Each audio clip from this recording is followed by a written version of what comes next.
अच्छा ये तो यहाँ होगा ना 103 से में से स्टार्ट होगा।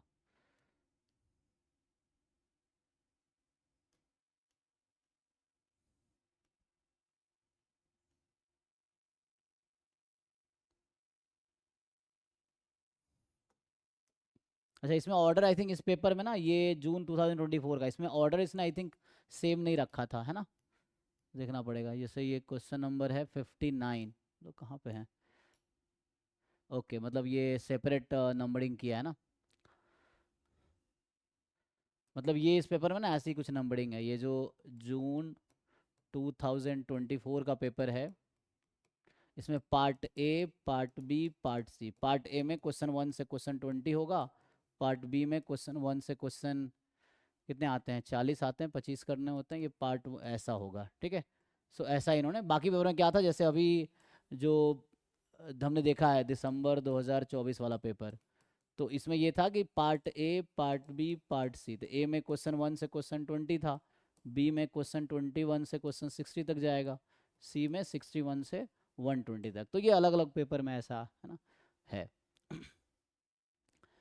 बाकी पार्ट ए आप जानते हैं एप्टीट्यूड है, इसमें बी में यूनिट 1 2 3 4, सी में यूनिट 1 2 3 4, वैसे ही है।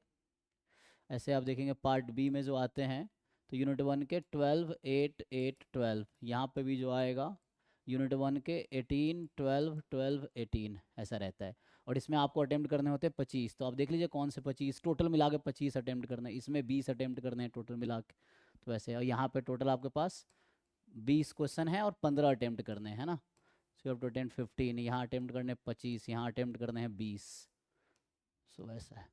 एनीवे, तो हम लोग यहाँ आते हैं, पार्ट सी कहाँ से स्टार्ट है वो देखना पड़ेगा। पार्ट भी हम इसका कर चुके हैं, ठीक है, जून 2024 वाला पेपर है। सो पार्ट भी हम पहले ही डिस्कस कर चुके हैं।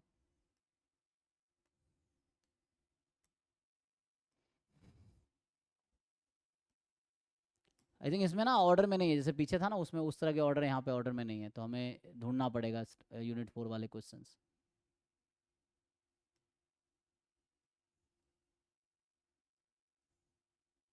16।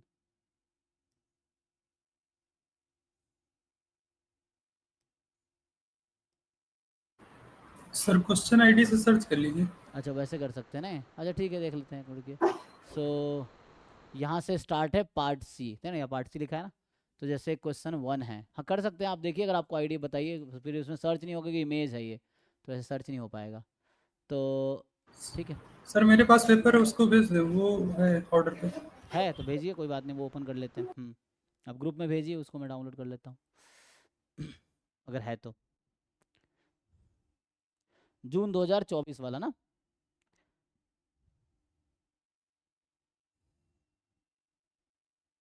आप ग्रुप में ही भेज सकते हैं, सो दैट बाकी लोग भी एक्सेस कर पाएंगे।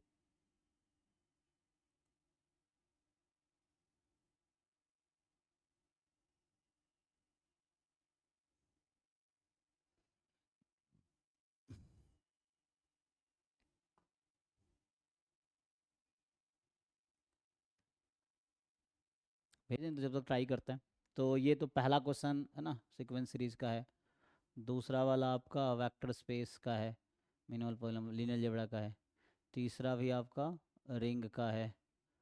चौथा आइडियल डोमेन, ग्रुप थ्योरी। फिर ये आपका सब सीक्वेंस, ये दिन बाद में ही होगा हमारा ऐसे तो। क्वाड्रेटिक फॉर्म,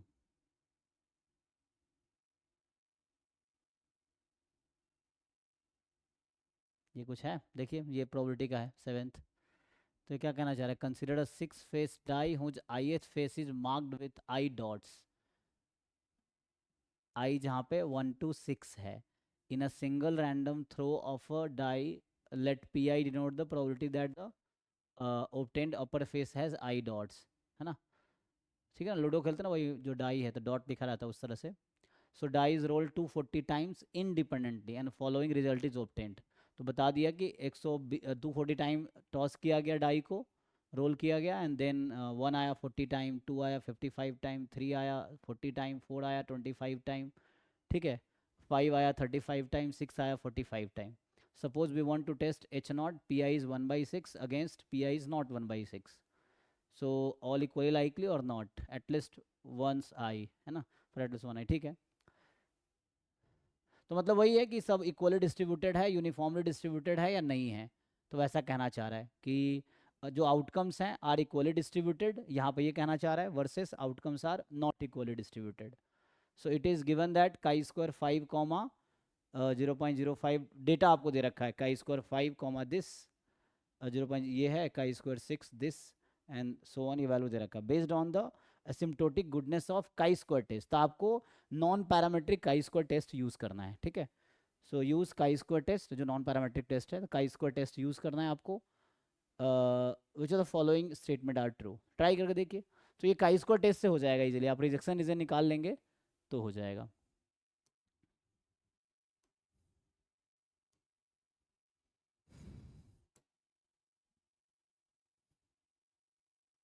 मैं ग्रुप में ये पेपर भेज देता हूँ जब तक, अब बाकी लोग ट्राई करके देखिए क्या आपका आंसर होना चाहिए। सो ये जो पेपर हम लोग कर रहे हैं है ना, तो अभी के लिए मैं ऐसा बोल देता हूँ, ये क्वेश्चन नंबर 1 है, ठीक है। CSIR नेट जून 2024 वाला पेपर है, ठीक है। और हम लोग पार्ट सी देख रहे हैं। पार्ट सी में भी हम लोग सिर्फ सॉल्व करेंगे यूनिट 4 वाले क्वेश्चन सभी। This is the first question, इसमें 18 क्वेश्चन होंगे, यूनिट 4 के 18 होंगे, तो ये पहला क्वेश्चन है। इसको ट्राई कीजिए, बताइए क्या आंसर होना चाहिए आपके हिसाब से।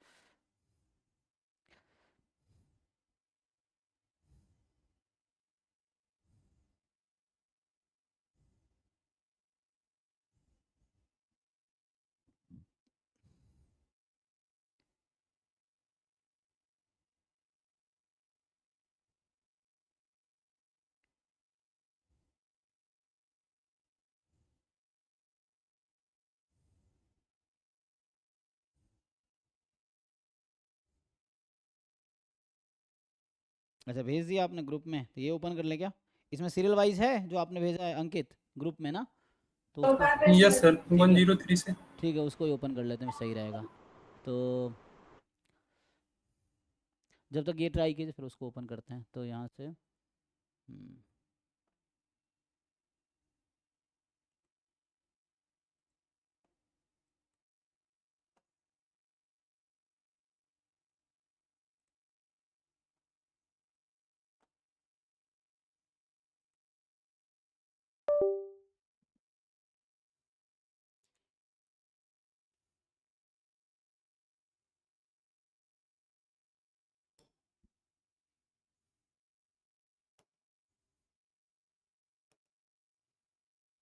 यहाँ सीधा 103 से 120 होगा, तो ये आसान होगा। चलिए इसको देखते हैं। तो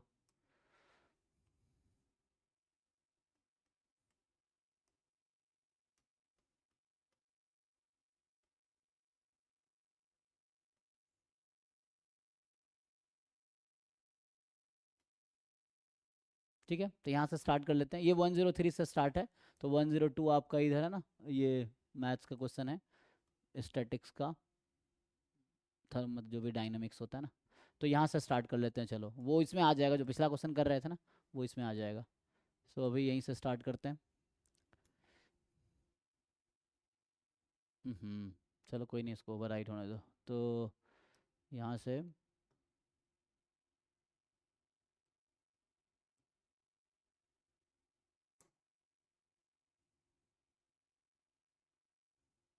ठीक है, देखिए। सो इसको ट्राई करते हैं, यहीं से स्टार्ट करते हैं। तो सीरियल वाइज होगा ये, 103 से लेके आपका आगे तक मिल जाएगा।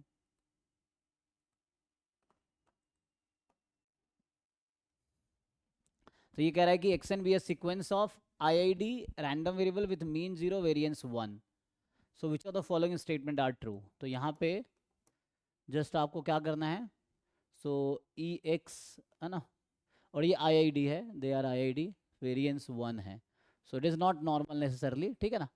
सो which of the following statement are true. तो पहला जो कहना चाह रहा है, अगर इसको ठीक करें हम, तो दिस इज समथिंग लाइक कि समेसन XI अपॉन दिस, क्या ये हाफ होगा, then this convergence probability to 0, हाँ हाँ दिस।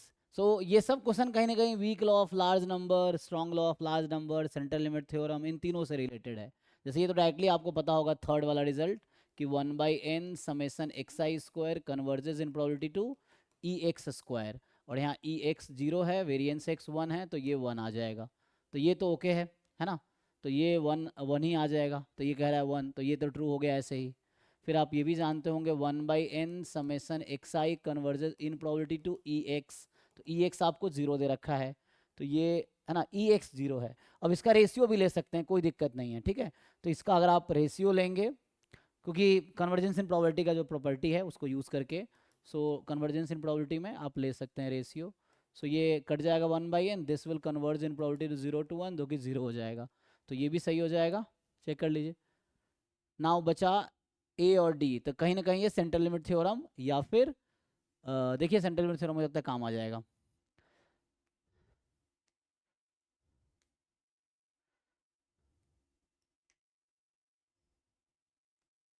या डेफिनेशन भी लगा सकते हैं हम लोग, तो एप्सिलॉन वाला।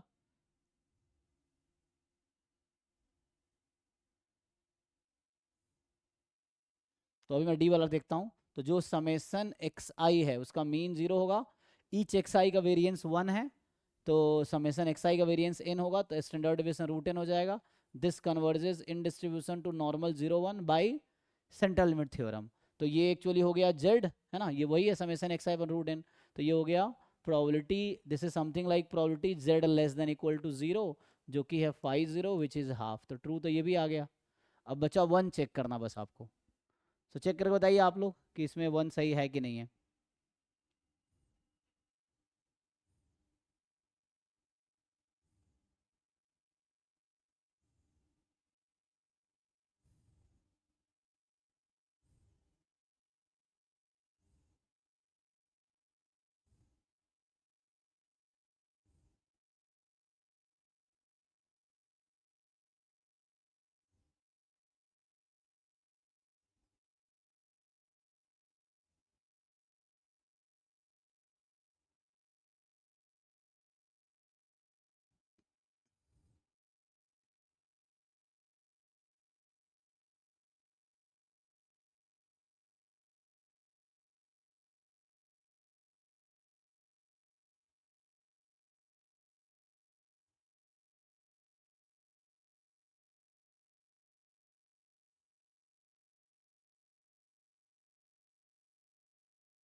फर्स्ट चेक करके बताइए, फर्स्ट चेक कर पाएंगे आप लोग?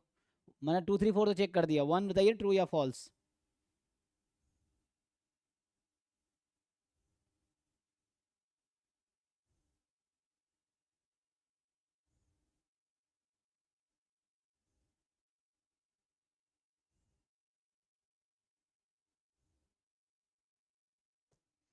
यहाँ पे है आपके पास हिंट, इसको भी यूज कर सकते हैं। तो इससे हो क्या रहा है एक्चुअली, कि लॉन्ग रन में ये जो क्वांटिटी है that converges in probability to 0, है ना, so this converges in distribution to 0 है, बट एक √n एक्स्ट्रा है ना, तो वहाँ दिक्कत बस √n का है कि एक √n आपके पास एक्स्ट्रा है, तो लगता है उससे कोई दिक्कत नहीं। जैसे अगर हम 1/n इसको कर दे, तो ये कहाँ कन्वर्ज कर रही है, ये कन्वर्ज कर रही है 1 पे, तो अगर n से डिवाइड कर दूं मैं अगर, हम्म,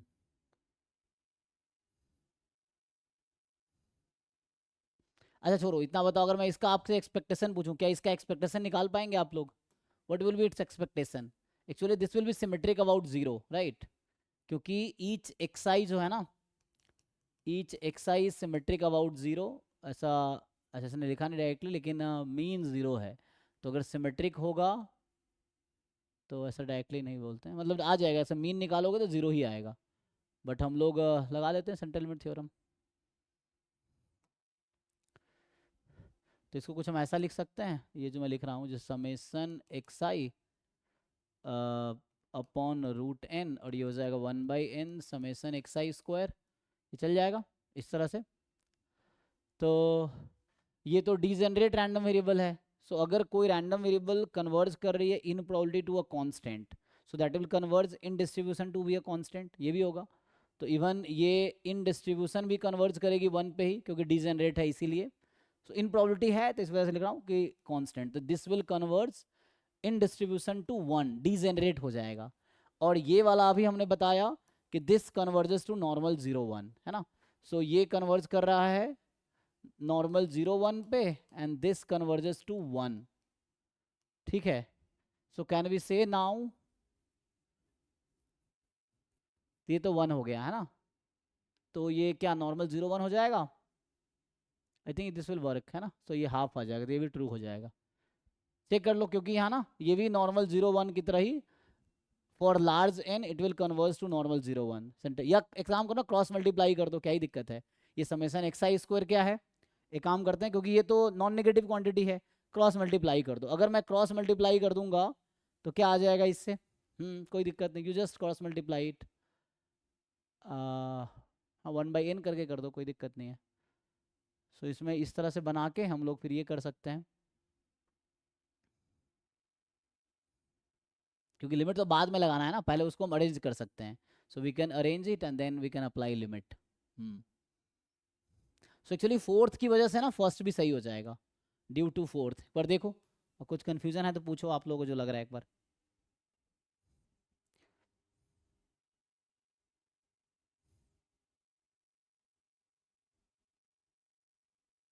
एग्री करते हैं सब लोग? नहीं, अगर कंफ्यूजन है तो पूछो कहाँ दिक्कत है।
ठीक है, मतलब ठीक है ना, कोई दिक्कत नहीं ना।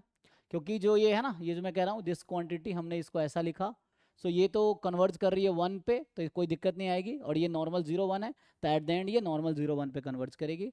सो जैसा जिस तरह से फोर्थ हुआ वैसे ही फर्स्ट, ये नॉर्मल 0 1 है, तो z <0, फाइव 0 हाफ, ठीक है।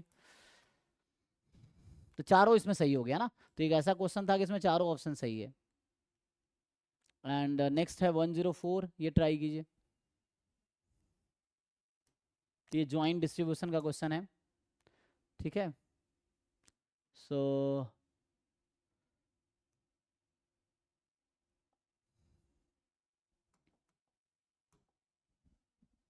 so let x and y be jointly distributed continuous random variable with joint pdf, आपको दे रखा है ये, ठीक है। And which of the following statement are true, ये निकाल सकते हैं, बिल्कुल कैलकुलेशन बेस्ड बेसिक क्वेश्चन है, डेफिनेट मतलब कैलकुलेशन बेस्ड है जस्ट। कोई दिक्कत है देख लो, क्योंकि कुछ है नहीं, मार्जिनल निकाल लो इसमें। जैसे मान लो इसके लिए आप मार्जिनल निकाल सकते हो y का,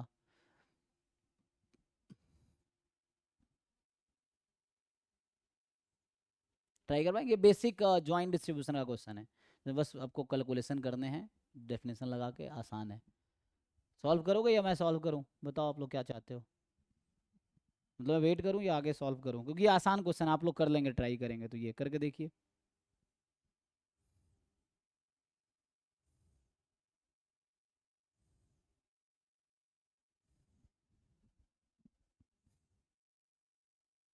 ये आगे भी बढ़ सकते हैं, अगर हो जाएगा तो हम लोग आगे भी बढ़ सकते हैं। अगर सॉल्व करना है तो बताओ, आप करोगे तो बताओ क्या करना है।